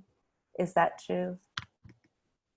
I believe Sandra's going to bring it up on the screen. Thank you, folks. And you all got it in your email, so it may be difficult to see. But it was simply a matter of timing. And thank you, Lori Childers. So Lori, Jim, wait, where's my other teammate? Heather Gagnon. It's Heather. I was just looking to see if she was on. Heather's not on, but she also worked with us on this. And we poked as many holes and questions in it as we could. What I'd like to have you all take a look at was where we were looking at our 10-month and then the 10-month for the proposed budget. And we, in the comment sections, have for you where we made some adjustments from the previous year. If we want to flow through that together, we're expecting board development to be down over the previous budgets. And some of that was reflected in our current FY20 budget. We have our dues at a 0% increase in the amount to be raised by dues. This is the first year, and included in your package is the dues bylaws section. I think it's the bylaws. That is accurate. That describes, for those of you newer to the board, the 3-year somewhat painful transition to this dues structure that had us supplementing because no board could see more than a third of their increase or decrease in any single year. So we used some unrestricted balance from our balance sheet to help supplement that transition. This is the very first year that we are in our model of dues calculation. So while we are not increasing the amount to be raised by dues, any individual board is going to be for the first time seeing their version of dues based on their ADM and the flat amount that we charge to districts. I want our board to be aware and understand that to the extent we can, because we want people to understand we are not increasing dues for the organization overall, but individual boards may see, individual districts might see a change. It shouldn't be terribly dramatic, but they may in fact see a change. The PPP loan is it's It's on our books as a liability in the balance sheet for this year, because the forgiveness will likely come next year, and the entirety of it, we understand, is likely to be forgiven. So I'm down to the other income line right now. And then we anticipate one superintendent search, and we've had a good meeting with our VSBA partners and met the new incoming executive director, and they're committed to the service agreement and the resources they provide to our organization to do the work that we do. And I know that being a large income item for us is always something, particularly with a change in leadership, that I feel important to be affirming with them. The reason they support our work is because we are educating their boards to remain compliant and not cause them to be an insurance liability, if you will. So it is not the kindness of their heart, it's that we are serving their business purpose as well. Is there anything, Sue, you want to add to that? I don't think so, other than to say that, yeah, the service agreement is already signed, and it's effective July 1 to June 30th. It'll be great to get on their schedule as well, along with our districts. It'll Yeah, basically be great to get off of this weird schedule we're Same on. fiscal year as VSBA, which will be good. Huge help, yeah. So moving on, any questions on the income side? Okay. Would it be appropriate for me to make a motion to accept the amount raised for dues of $411,028? That would be included in when you approve the entire budget. Then the dues is part of the budget. Carrie, we need to do two motions. There Oh, need to be two motions. Yep. Do we That would want be appropriate, Lori? I'll second that motion. Any discussion on that motion? All right. Neil, do you call it, or do I call it? I guess I can call it. It was, you guys went pretty quick on this one. I wasn't able to keep up. So we've got, and just, can we highlight that number for folks so that they make sure that they can see it? We don't have it. It was 211. It's 411,028. Okay. $411,028 is the amount to be raised by dues. It was moved by Lori, seconded by Jim. Any further discussion?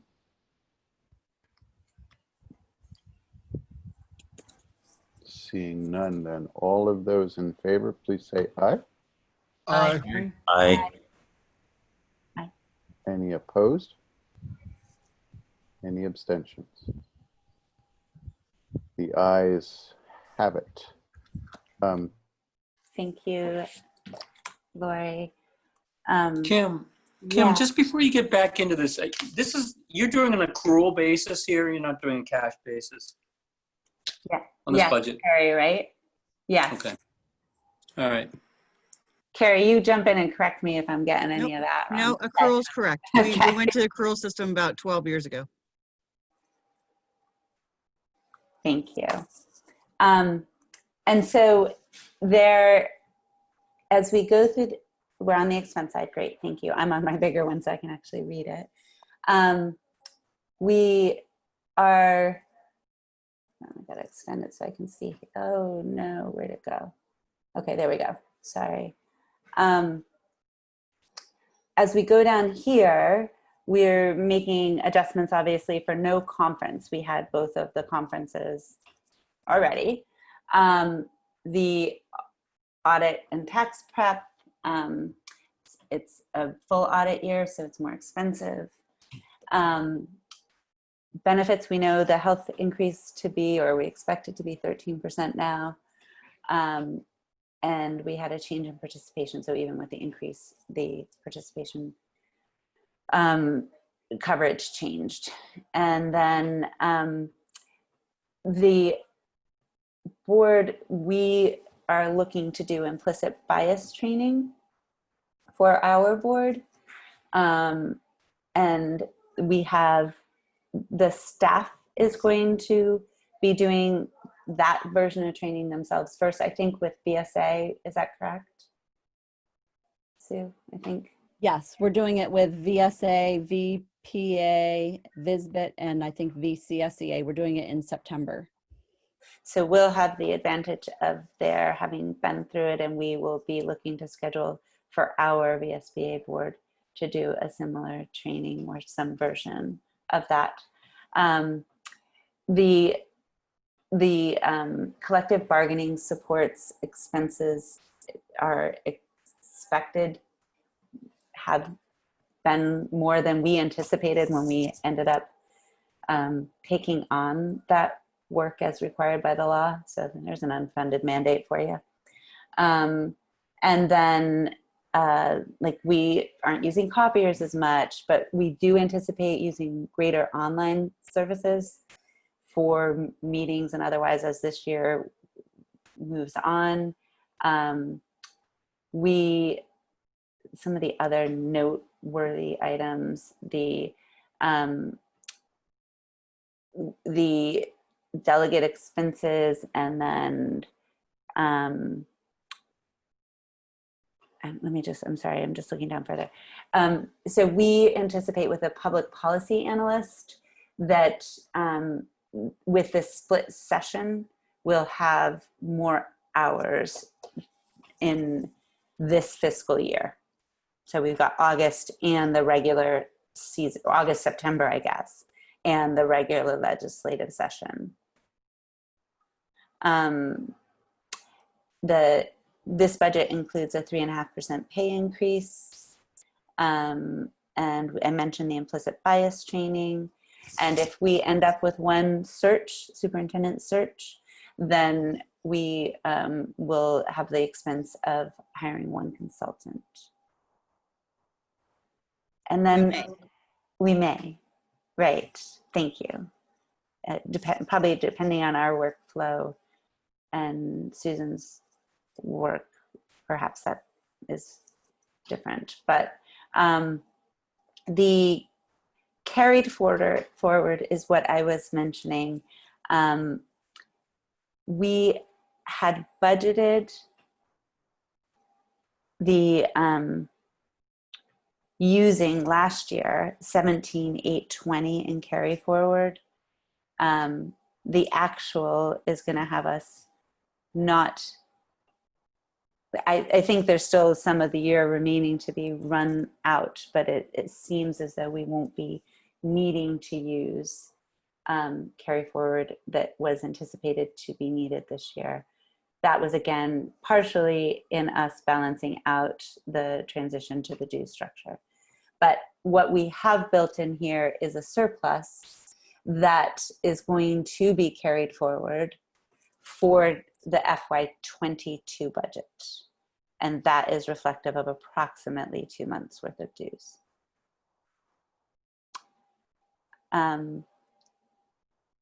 Do we have any questions on the expense side of this?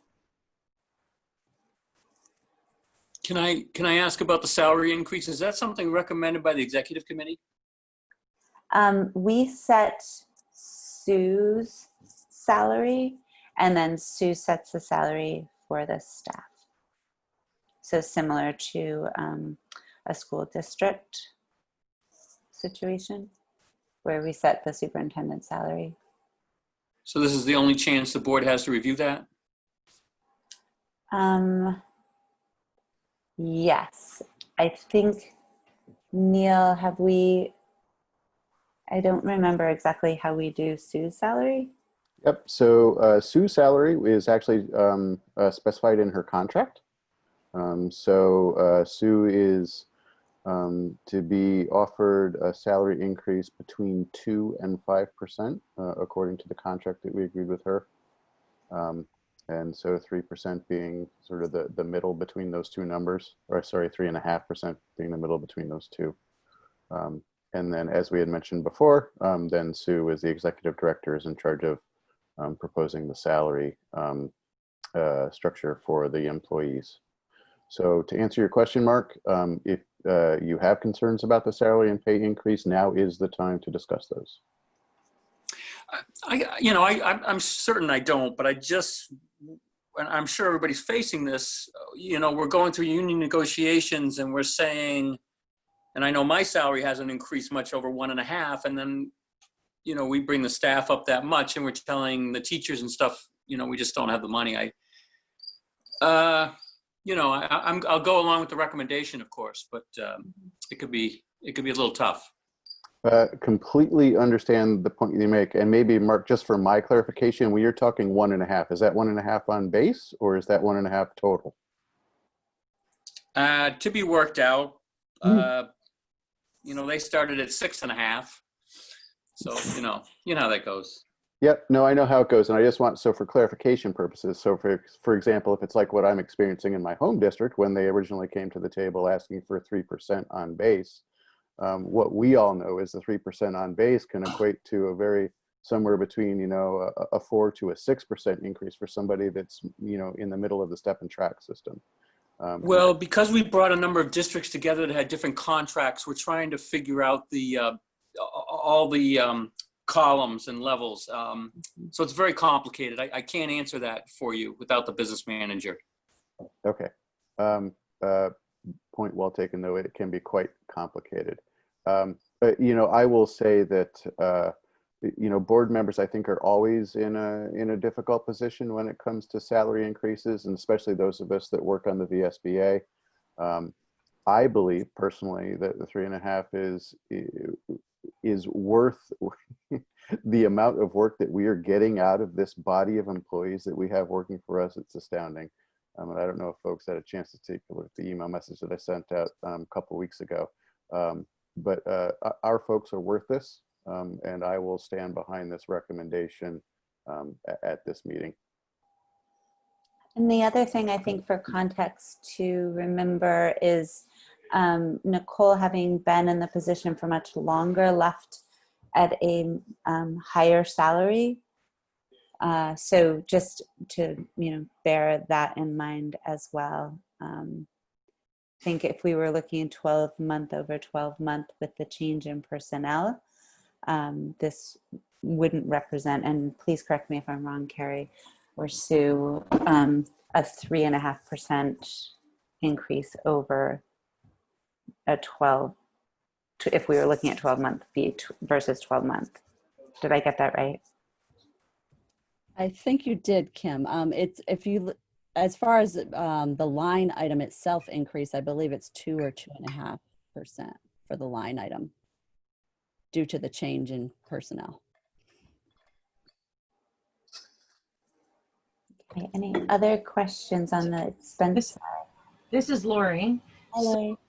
Hi. I'm wondering, Sue or Carrie, that we have an actual 10-month salaries of $259.44, and we are budgeting $284,239. That is actually almost a 10% increase in the total salaries for the same time period. Are we sure that 284 is right? So I think, and or you guys can, we did not have Sandra for a while. If you'll remember, we had Sue essentially trying to do both jobs in the transition between losing Nicole and having Sandra. And am I getting that right, Sue and Carrie? Yes. And that's where we had a month or so, probably more, 6 weeks maybe. We had a number of weeks that passed where we were 3 staff versus 4. Okay, thank you. I have one more question. Tell me about increased cost of law books each year. Are we these like, what is that? That's the law books. That's the green books. So do we the have hard to have copies. those? I mean, I don't even look at mine. Do we have to buy those? Yes, a lot of people do. We sell them. That's what we do. We're the only distributors of them in the state of Vermont. A lot of people need to have the green books because in school, a lot, like in board meetings, a lot of people don't have internet connections. If they're in the state house, they want hard copies of the law books. We sell less each year, but it's a profit maker for us. It's a, you know, it's one of the things we do for a profit. Yeah, I see that. There's a line item above. Thank you. One of the big buyers is the Legislative Council's office in the State House buys a lot of them. They buy like a couple boxes of them, and so does the Agency of Education. We have some law firms that buy them. So yeah. I don't recall ever taking it out at my school board meetings, but at the State Board of Ed meetings, it comes out quite a bit. There are some well-versed in that book. Bill Thank you. This is Amy. I have used it several times in my board meetings and also at home as I'm prepping for my board meetings. Yep. Be loved. So thank you. Any other questions on the expense side? Okay. Hearing none, and let's take a quick look if we can at the balance sheet just to point out our sort of state of affairs in our the health and well-being of our balance sheet as it stands now. And on a really good recommendation by Lori, we will, as we look at quarterly financials, look at the previous year versus the current year, a comparison. So we'll have two columns, basically. I'm remembering that, Lori, you had thought that would be helpful, correct? Yes, thank you. Yeah. So we'll be able to do that. In this situation, I wanted us to be able to take a look at where we stood with respect to, like you can see on here in our liabilities, the PPP loan. And you can see where we stand with respect to unrestricted net assets in our reserve and our restricted reserve. To the extent we have profit, if you will, or surplus at the end of a year, we are going to ask for your support later in the fall when we've got our audit completed to have that restricted assets category be perhaps fortified to, it is our policy, finance policy requires that to be 4 to 6 months of operating expenses held in restricted. And we've typically targeted, I think, 5 months, and I think we're a little bit shy of that. We're still in the 4 to 6, but I think we're gonna see if we need to true that up after the audit. Any questions on the balance sheet? This is Lori again. Accounts receivable, are they all good? Carrie? Yes, on a monthly basis, I go through and verify, you know, send out overdue invoices and that type of thing.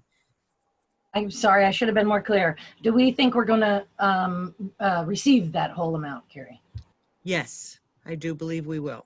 Thank there you. There may be a couple of student law books that we have to write off, but it's like less than $100. If they're more than a year old, when the auditor comes through, she'll have me write them off. Great. All right. And the net income is pulling off of the June 30 statement that was sent in your revised package from the net income category. Thank you, Lori, for catching our timing issue. If there are no other questions, are we ready for perhaps the second motion, which is to approve the proposed budget for FY21 for the 10-month period to transition to a fiscal year of June 30? It sounds like we are. I just want to check, Sue, is there a particular motion language that we need for this? Do you know? think Kim has captured it. We needed the particular motion for the particular language for the previous motion that had to do with the dues, and that was made correctly. So I think we're good. Okay. Okay, so I'll make a motion to approve the proposed 10-month budget for fiscal 21 as we transition into our new fiscal year end. Thanks, Jim. Do you have a second? Lori Childers seconds. Awesome. Any further discussion? Comments?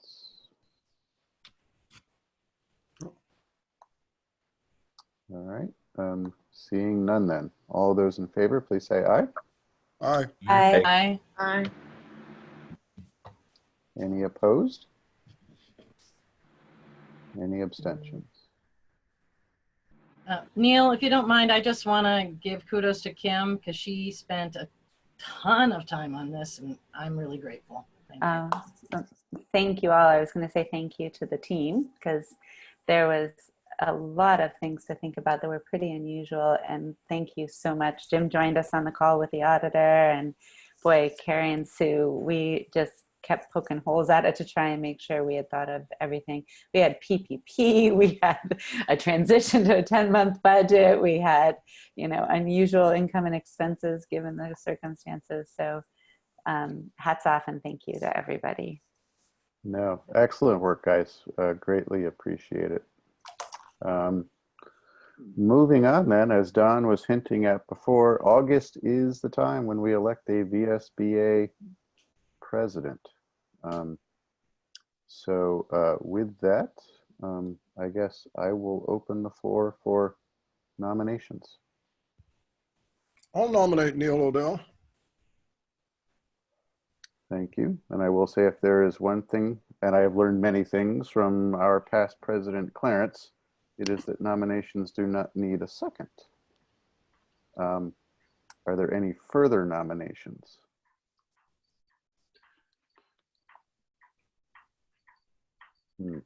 I'll make a motion that the nominations be closed. All right. Way to go, Dan. All right. I guess then, do we need a second on that one? I think so. I'll second it. Mark Schauber. Second by Schauber. Any comment? All those in favor, please say aye. Aye. Aye. Aye. Thank you.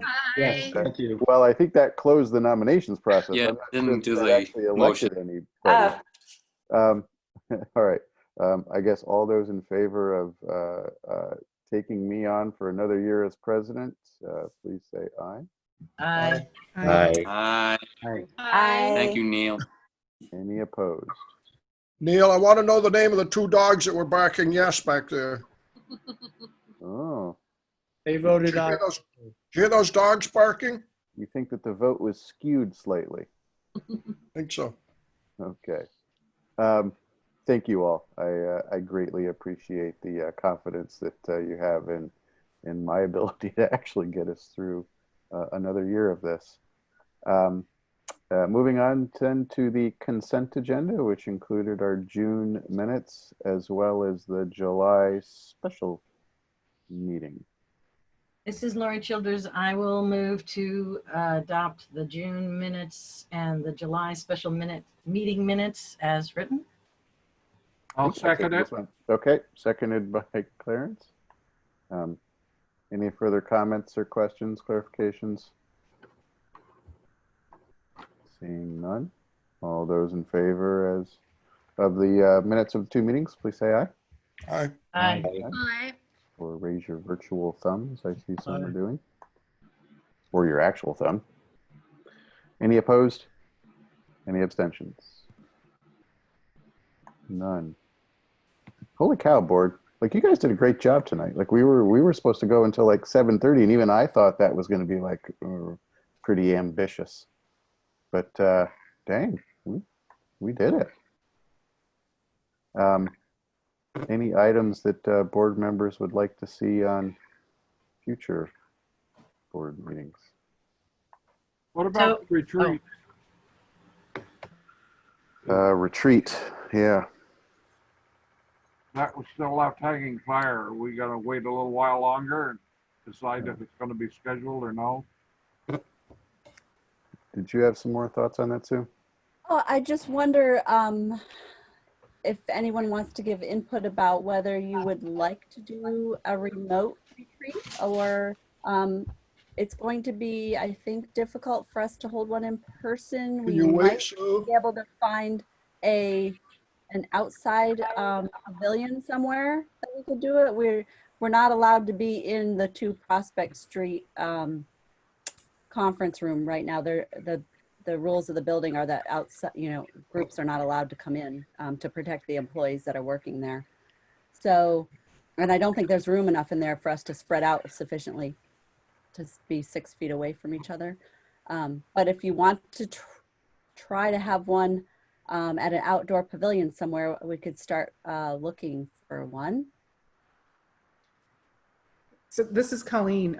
I would advocate for a virtual retreat. And here's another consideration. I don't know how much, if you just think about the time and the agenda and being new to the board, I don't know what your typical retreats are like, but one option is to chunk it out and have multiple sessions rather than, if you typically had an 8-hour retreat, of course you don't want to be online for 8 hours, and it could be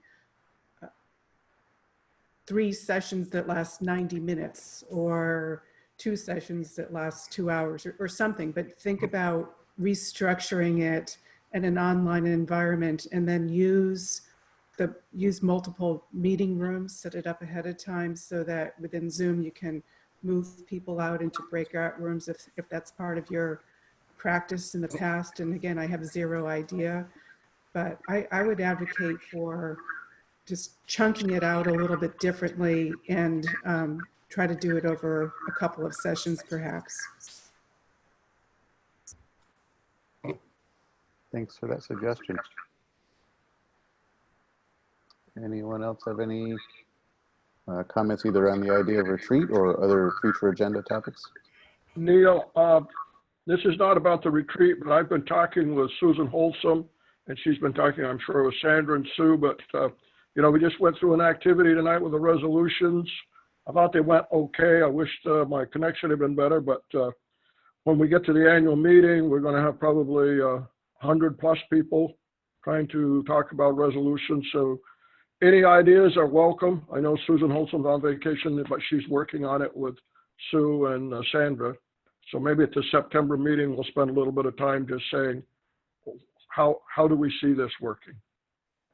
Yep, I've been thinking about that as well, Don. And one of the things that we've got going for us is that this Friday afternoon is the National School Boards Association's Delegate Assembly. So Don and I will be participating in that. It's from 1 to 4 in the afternoon, using a Zoom piece of it and then a different technology for capturing the vote. What they also did is they changed the amendments process. So all amendments have actually already been placed on all of the resolutions that have been proposed for NSBA. And those amendments also have been provided the ability to be amended themselves. All that was handled prior to us actually getting together on Friday afternoon. So I kind of want to see how things go on Friday, see how smoothly or not smoothly the meeting goes, to get a sense of whether or not how NSBA handled the delegate assembly process is something that we want to maybe mirror for how we handle things in our own annual meeting. We had an interesting NSBA orientation today. Mm-hmm. So yeah, something that we will be thinking about. Any other considerations for future agenda items? This is Lori Childers again, Neil.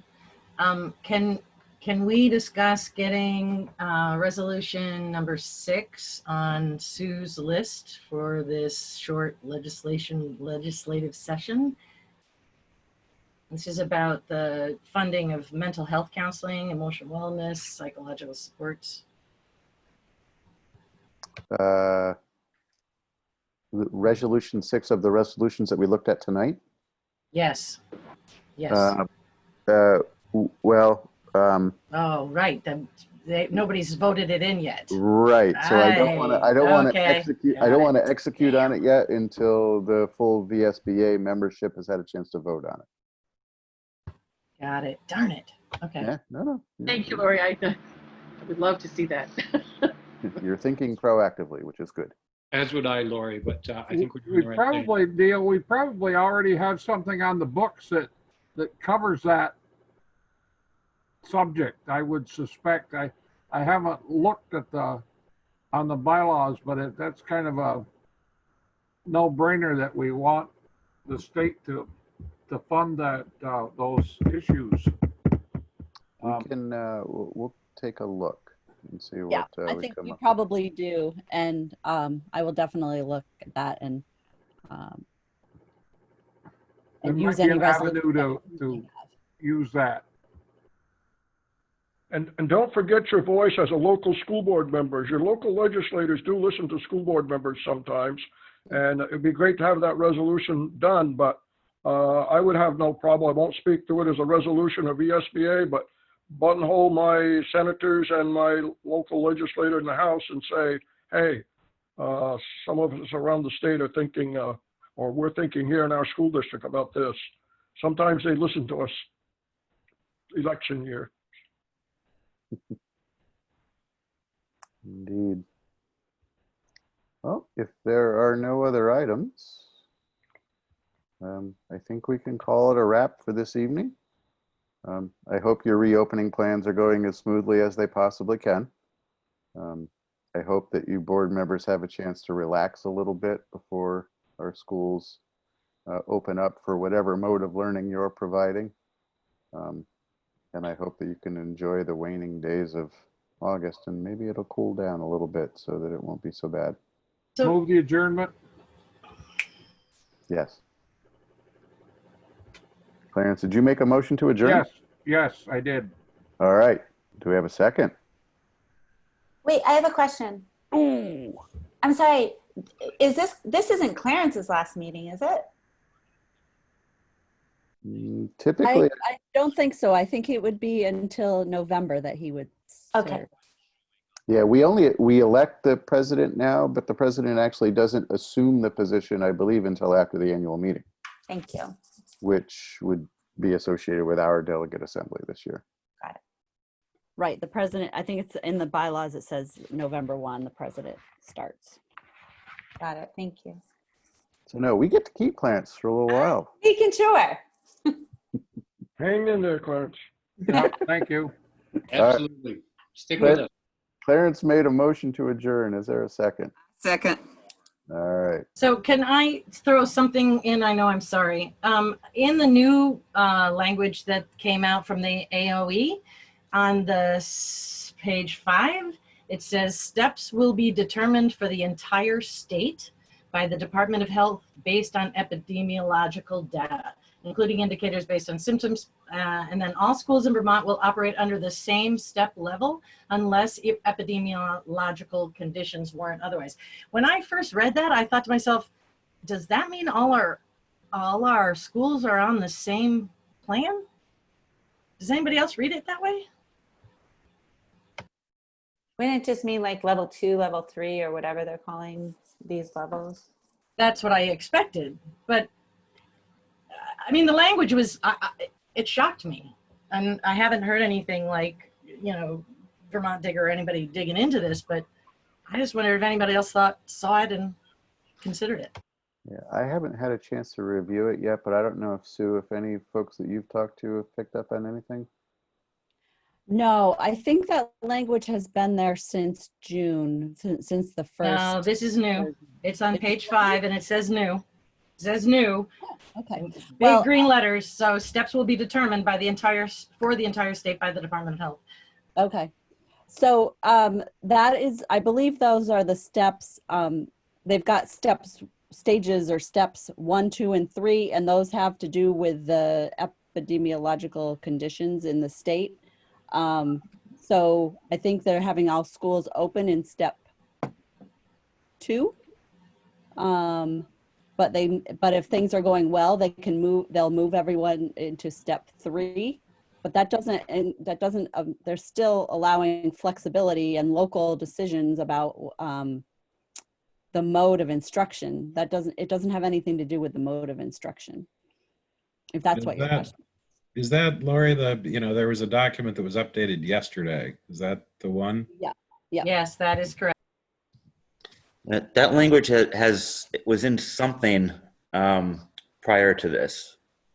I'm not sure which document. There's a whole bunch that have been coming out, but it's been around for at least a month or two now, that particular language. Yeah, it was in the original guidance. It might be just mentioned there for a second time. I'd have to go back and look and see why it's highlighted. I think it might just be more specific now about how the decision would be made to move from one step to another. I take it you oppose that, Lori, as do I. Well, I mean, it felt like a gigantic shift is what my issue is, but it sounds like nobody else is interpreting it that way.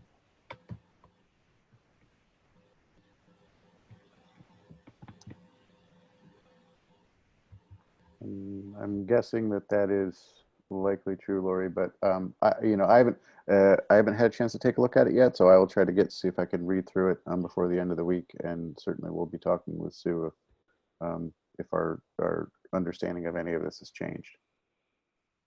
Thank you, Neil. Yes, sounds good. Thanks, Neil. All right. I think there was a motion and a second on the table, but you guys just seem to want to still just hang out. All those in favor of adjourning the meeting? I think you just have to click on the leave button in the lower right hand. Good night, Thank you everybody. so much, Board. You've been awesome. Everyone, bye. Thank you. Good night. Good night. Bye-bye. Many thanks, Neil. Good night, all. Thank you. Good night, everyone. Thank you for supporting resolutions. Have a good night, everyone. Thanks.